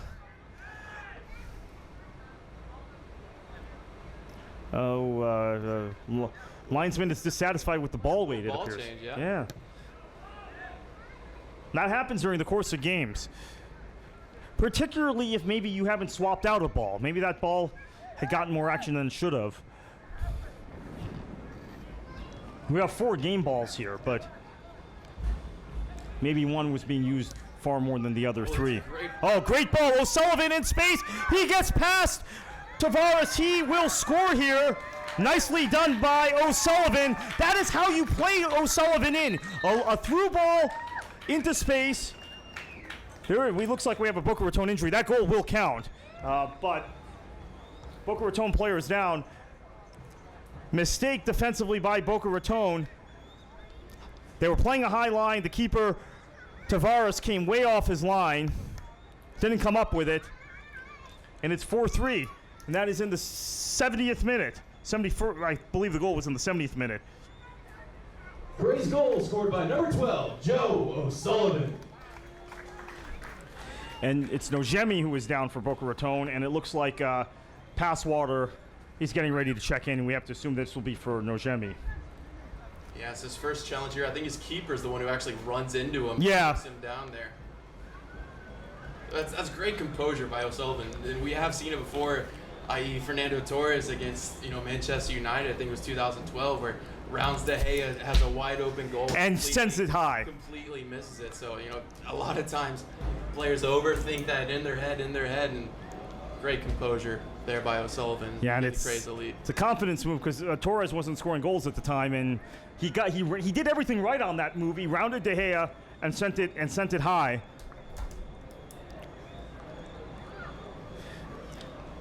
And that was one of the contributing factors to the sacking of Andre Villas-Boas. So it's 4-3, the Kraze leading, and we get a water break basically because of Nojemi's injury. And now it looks like they're treating Boca's keeper as well. Yeah, I mean, I'm sure he ran into him, Tavares, and I'm sure he shook up. And of course, the rules are a little different for treating a keeper versus we won't restart if you have to treat a keeper. Yeah, he won't have to come out of the game and come right. back in. That's something that is, I think it's the right thing because you don't want to be playing a game and 10 down and your keeper's the one that's missing. Right. So it looks like Nojemi is going to come off. He's going to be helped off by his teammates while the trainers attend to Tavares. Defensive breakdown there. Boca Raton already stretched. They've got a game, as we mentioned, Sunday in the APSL, which is another semi-professional league in the state of Florida. The playoffs against Miami United, who is an NPSL opponent, who's actually one of 2 teams who can still win this NPSL Sunshine Conference title. That game is on Sunday, and I'm sure Nojemi is now a question mark for that game for Boca Raton. Something I really like to see is during this break right here, D'Amico has brought his entire team together, and he has been the one who has been leading the conversation, really directing that entire team. That's something that, as a goalkeeper, you have to be that main focal point of communication because you're the one who sees everything back there. Your defenders are relying on you for that communication behind you. And so it's great to see him being the one to bring them in. We just scored. These next 5 are going to be crucial. Set the game plan, get your defenders in line, and get ready to go. And that's the leadership you normally get from Ryan Sandage. Right, definitely someone who's able to put the team, right where they need to be. Right, so I think the communication is important, maybe even more important from D'Amico today. So we're going to kick off, and Boca Raton has made their final substitution. It will be Passwater coming in for the injured Nojemi. Tavares, the goalkeeper, is gimpy, but he is still on. Here's Doyle.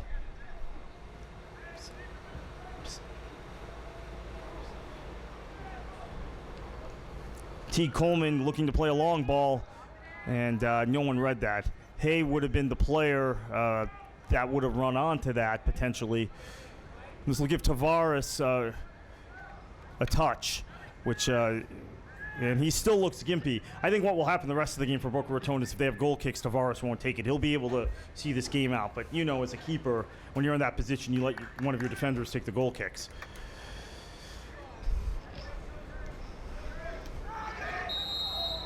Ooh, that's a hard foul, and that's going to be a yellow card. Caesar goes into the book. And that was on, that was a challenge on, I can't catch who the Boca player was. Oh, that was on Norder, who of course came in a few minutes ago. He definitely made the most of that. Yeah, he definitely cleaned his clock. You could have, well, I mean, you could have heard his scream there from all the way at Disney World. Yeah. So he definitely had some opinion there to put into the referee's mind. I don't know if it deserved that much of a reaction. It was a foul. It was a foul. I don't think it deserved that much reaction by the player. That's something that it's part of the game, but I hate to see it. Oh, I hate to see it too. It's become part of the game. It wasn't historically. It wasn't part of the game. It's become strategic. You know, coaches will tell their players, hey, if you get hit, you know, go down, test the referee, see what he's going to do. Here's Hay in space, a heavy touch, but he's going to still get on it and plays it past the keeper, but it's cleared. Yeah, you know, teammates also complain if you don't go down or make the most in that situation. Remember watching the Premier League game, one of the Premier League games where NBC brought Tim Howard into the booth and he complained to Arlo White. You remember that? If that was a teammate of mine, I'd want him to dive. Oh, yeah. Especially if they're talking about in the box. That's a great defensive play there to head the ball to the keeper. But if you're in the box and you feel any contact, you're taught to go down. Right. Make the referee give a decision there. Which I have to say, McBroom did well. I think that was a foul. I think it was the right call. But he made it easier for the official. Right. He was running out of real estate anyway, which is why it was a little bit of a silly foul by Wilbanks. A penalty, if you're just joining us, that was given in the first half when Boca Raton were leading 2-1 to get the Kraze level at 2.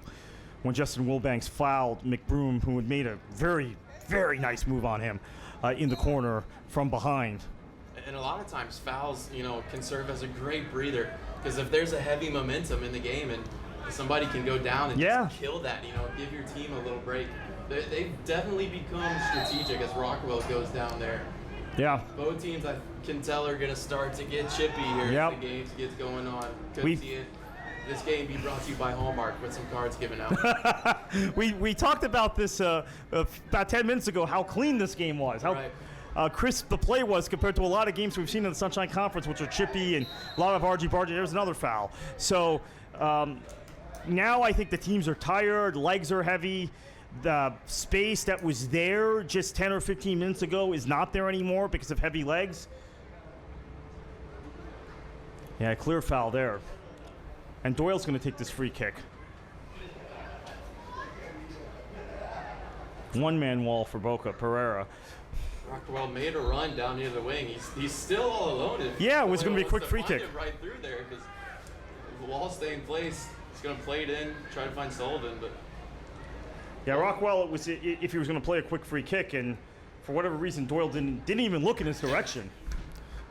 Slicing effort there by Caesar. That's going to go out for a goal kick. Yeah, it'll be a goal kick for Tavares. Let's see if Tavares actually takes the goal kick. I'm thinking a defender is going to take this. That's what it's looking like right now. He's going to take it. Huh. Like he's going to go short. Oh, yeah, okay. Yeah. Here's Bergman. For Boca Raton, 4-3, Kraze lead here on Sports Mesh TV, your home for NPSL Sunshine Conference action. We have just entered the 79th minute. Carter Krishnaier, Kendall Cobb, who also serves as the PA announcer for the Kraze, here just outside of Winter Park. Nice ball in the direction of Passwater. It's going to fall instead for McGuire, who was not able to turn and put a shot on goal. The two Boca Raton Academy products both seeing stars for a few minutes, potential glory with an equalizer, late equalizer, but neither could connect with it. Here's Bergman. Bergman's going to play it for Pereira. Looks like Christopher Pereira's going to go 90 minutes once again. Real quick development of this young academy kid who wasn't even being dressed at the beginning of the season. There's a layoff for Pervalis. Pervalis crosses it in the area, was looking for Passwater at the back post, but it didn't get there.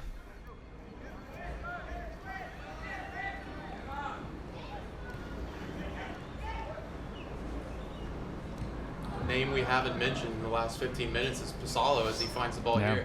It's been awfully quiet here. the last couple of minutes, hasn't done much, hasn't been on the ball.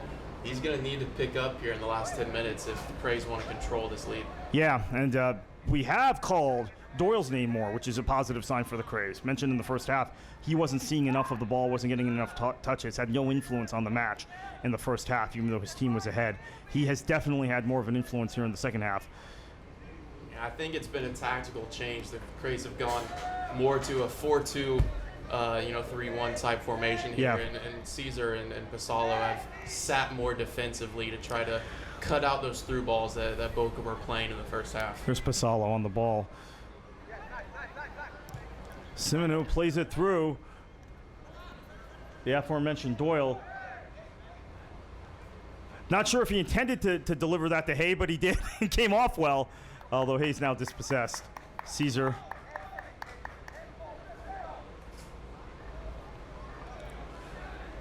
Here's Doyle. Now he'll find Rockwell in the corner. He could have done that a few minutes ago and had a goal-scoring opportunity. Rockwell forces a shot there. I don't like that, really. Could have waited for some help. Here's Provalis. Good ball for Harb. Harb plays it for DeMauro, who's now pushed wide. Looks like Passwater is playing as a striker now. Here's Harb. Simino should not be the one who's out pressuring the ball right now. And that's, again, defensive problems here with the Kraze. Center backs have been pushed up and drawn out of position. They've been playing the balls in behind. Outside backs have been outnumbered, 2-1. And that's something that, definitely needs to be addressed later on. Yeah, and it'll be a throw-in for Boca Raton. T. Coleman cleared that. Not sure if D'Amico wanted to claim that ball. I think he did, and maybe Coleman didn't hear him. So the possession stays with Boca, and the ball is missing. It's on the other side of the fence. So the referee will probably be adding this a stoppage time. Okay, we have Kraze another are ball. definitely not going to be in any hurry to give them this ball back, that's for sure. Right, absolutely. Yeah, but as you mentioned a moment ago, you don't want your center back out there marking a shifty attacking player. Now, obviously, someone dropped into the space that Simino vacated, but still, that creates mismatches. This will be a corner. It's going to be Harb taking it for Boca Raton. Takes it short. A little bit of a surprise to Bergman. Now let's see if he tries an in-swinger. I know, instead tried to put a shot on target. D'Amico read that all the way. Could have been a very dangerous ball if any Boca players had made a near post run. Yeah. Luckily for D'Amico, he had a clear option for that one. D'Amico puts the ball down. DeMauro begins to close it down. And I don't know if you could just hear it on the microphone, but Coach Ray Sanders for the Kraze just screamed out to the players, "Why is our center back guarding the left wing?" there you go. There you go. Ray Sanders doesn't miss much. He's been doing this job for about 20 years, and prior to that, Orlando Lions. If you remember that team in the USISL. Ray was my club coach as well. So okay, there you go. Yeah. Been very much of a mentor for me, and he and never a quiet one when he's coaching, that's for sure. He and Joe won a national championship with the Kraze back in 2004. PDL national championship, that other league. And Harb tries to take a shot from distance. Rebounds. That's a frustration a lot of Boca fans have had with Harb, his desire to shoot from distance. But we saw in the first half him put a free kick that was just a belter. That was spectacular. Took a shot, caught everybody off guard. But something that Boca has now started to do is send two players short. The Kraze have only sent one player out there to defend there. And, play short creates a 2v1. And if they do that again, I guarantee you next time Kraze are going to send two. Yeah. That creates a mismatch, and that's dangerous, risky defending by the Kraze. So Boca Raton are out of substitutions. The Kraze still have, I believe, one option on the bench. See if they elect to use it. Here's O'Sullivan, who has been very good leading the line today for the Kraze. Ferreira gets his head to that and will attempt to clear it for Boca Raton. Here's Provalis, who's also been very good. Been a really high-level game. There haven't been a lot of guys that I feel haven't played well today. I mean, obviously, I was critical of Doyle in the first half, but he stepped up his game in the second half. I think there are a few question marks for Boca, but I've obviously seen a lot of them this season, and this is about as well as they've played in a while. And been a high-level game. I guess maybe the center backs for both teams have been the question marks. I would agree.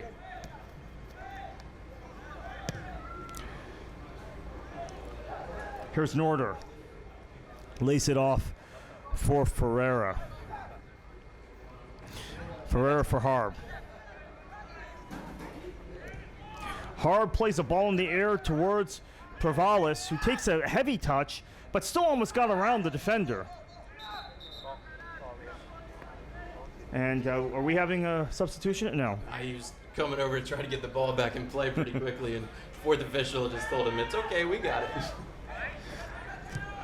There's Bergman. Yeah, of course, that was Mark Voisin, who was in the game so earlier. Opportunity for Boca Raton. Provalis! And it is cleared for a goal kick. That ball just sat in the area, was waiting for a Boca player to attack, and then thought, well, then a Kraze player should clear it. Good job by D'Amico. Guys, ball watching, chasing. Simonu almost got to it. Another one of those balls, we talked about it earlier, Kendall, that could have ended up anywhere. That's right, yeah.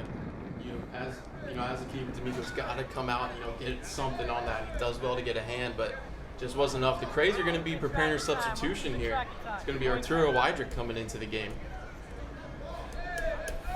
Wydrick is going to come on. Often the starter for this team. Didn't get the start tonight. We'll see who he comes in for. There's Rockwell. Had a chance to play O'Sullivan as he started to make a run there. But now you'd think with O'Sullivan as a single striker, he's probably pretty gassed, but I still think he's going to go. Oh, DeMauro with a chance for a hat trick. And good job by D'Amico coming off his line. Awkward defending from the Kraze there. It fell in DeMauro's path. I think he didn't realize the ball was going to fall there. If he had, probably would have gotten a touch and might have scored.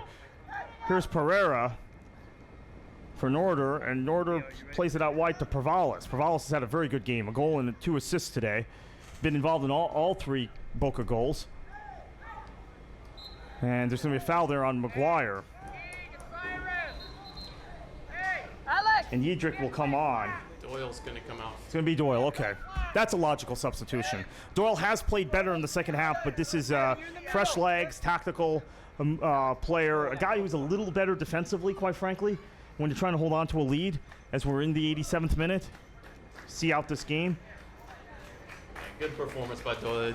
Did well, much more better in the second half, and so good applause there from the crowd. And it looks like Arturo's going to stay out here on the right-hand side. Maybe Rockwell's pushing inside. Slide inside, yep.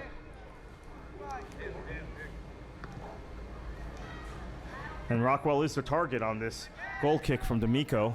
Talking about O'Sullivan's legs, he's one of those players that could just run for days.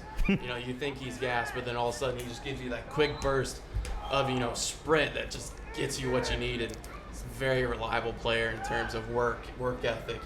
He's one that'll never stop working for you. So O'Sullivan will play the full 90.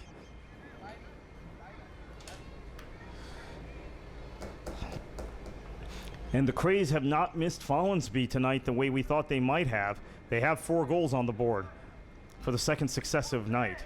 Yeah, they've done well. Both, teams have done well to, say next man up philosophy and, fill in the duties that they've been missing. Yeah, I mean, both teams shorthanded today.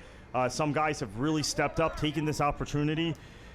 We've talked about O'Sullivan, who scored twice today and took the absence of Follansbee, took advantage of that, and Gio DeMauro, who was playing in place of the captain, Bruno Molitz, who has left the club, headed to Spain for a trial, has quite frankly been more effective than Molitz was up front. Has scored twice and almost had a third.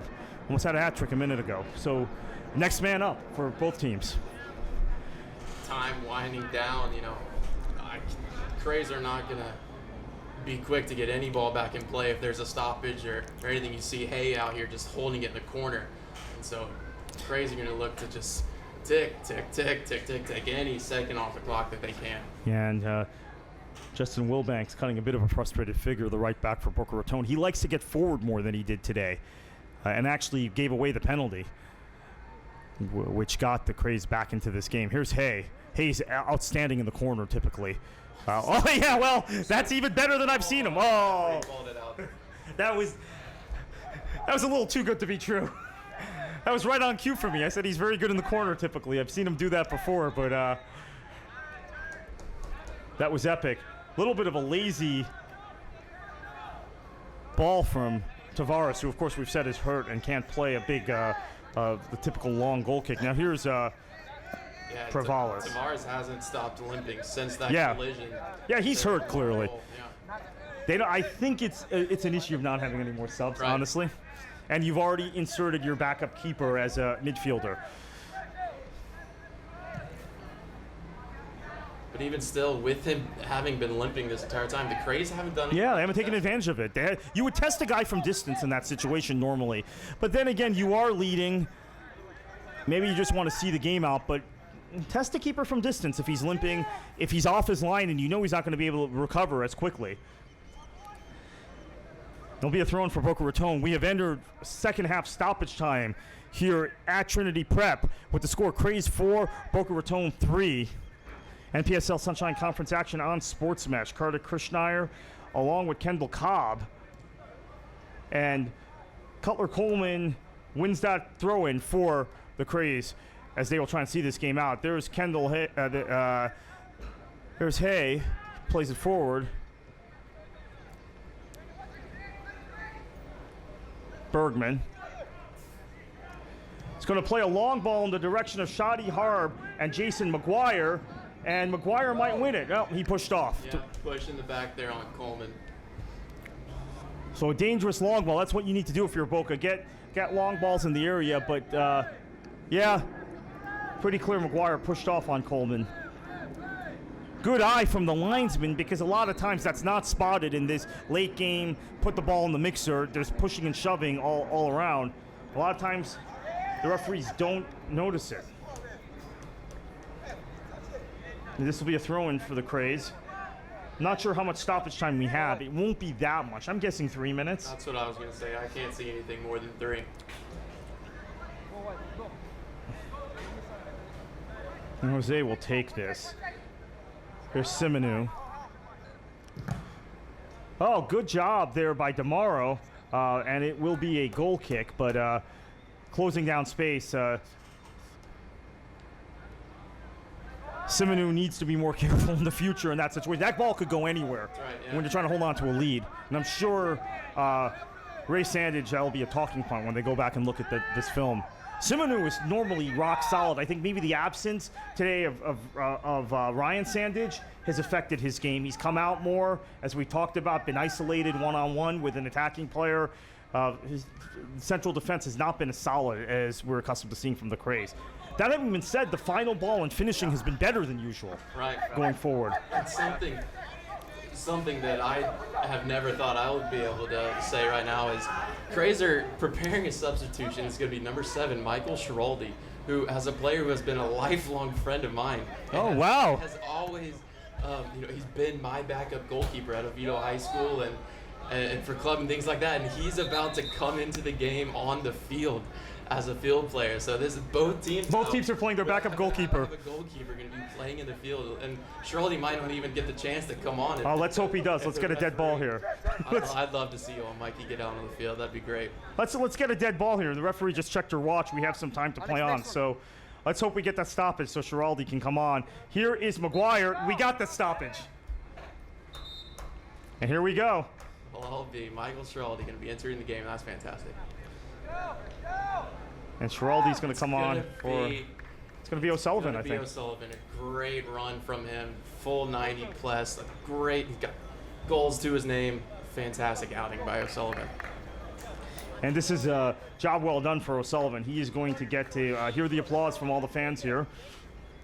Entering the game, number 7, Michael Schiraldi. Leaving, number 12, Joe O'Sullivan. Schiraldi's going to go right up top, as any goalkeeper would. Wow. Straight to center forward. That was when you trained on those late game situations, right? And push forward. Right. It's clearly on set pieces. Every goalkeeper, they have those visions of 90-plus minute coming up off a corner and scoring that game winner. Oh, we're going to have a booking for time wasting for Wydra, kicking the ball away. Okay, yeah. Right. It's kind of silly. You know you're going to get booked for that. And you know that gives the referee a chance, or the time is basically up, to maybe add another 15 or 20 seconds. And Boca is going to just send this one forward. Ferreira. And that is cleared. Well, not really. Still in the area. It's going to fall for Bergman, who will probably try and play it forward again. But good job by Caesar. Well, maybe. Close him down for a minute. Now Boca's got some numbers forward. The Kraze better get back here. Wilbanks goes down, loses possession, no call, and maybe this will be it. Oh no, we're going to actually get a whistle here.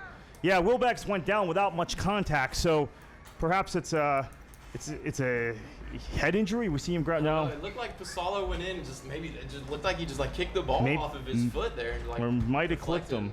Yeah. And again, it's hot. These guys are having hydration issues. Their teams have not had their full allotment of substitutions either team, and we've seen a lot of guys go down here in the second half.